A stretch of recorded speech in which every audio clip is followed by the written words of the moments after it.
the staggeringly intelligent, the staggeringly wise, and the staggeringly knowledgeable Credo Mutwa. And his knowledge the world needs to know. But wait, sir, there is something else. Something very, very, very, very important, which I and many other thinkers in Africa have found. Mr. Icke, whenever you talk about such things, people call you paranoid. But no, you are really more sane than they really are. Say, there are certain vaccination things that are done to our children which rob them of the ability of seeing spiritual entities. Believe me, I can prove this.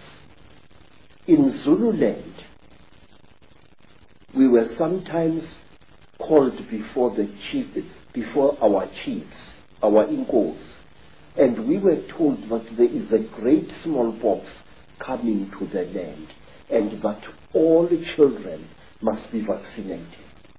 Do you know that my mother's father, my grandfather, used to dodge that? He said that the white man's job, the white man's vaccination, makes you blind.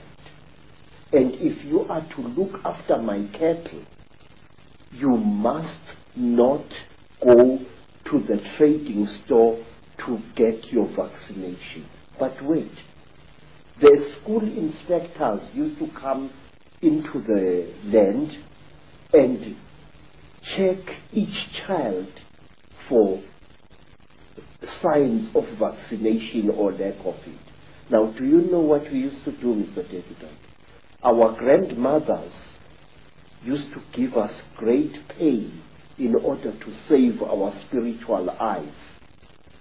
They used to heat grains of maize, and then they would heat this grain of maize, and using a piece of wood as tweezers, place it firmly against the skin of the child.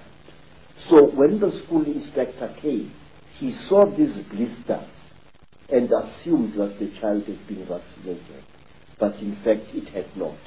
And this was done to us many, many times. And I noticed that school children in mission schools who had been vaccinated for smallpox or for measles could not see spiritual entities at all. A ndondo, that is a flying saucer, a spuputeka, would fly through the sky at great speed and be seen by many men and women. But the child who had been vaccinated would see nothing. And I noticed this hundreds of times. And these alien creatures know our weakness. They know that very often we human beings tend to censor what we see. Well, what you just said about the vaccines and their effect, and shutting us down spiritually and multidimensionally, is fantastic, given that no matter what your background, creed, culture, parents on every inch of the planet almost are being pressurized to have their children vaccinated more and more and more. You know, Mr. David, one of the reasons why I've joined forces with you is because I have serious reason to believe, and I will repeat these words until somebody shuts my mouth in death. I have serious reason to believe that on this planet things are coming to a head, and our invisible jailers are going to fight tooth and nail to prevent this.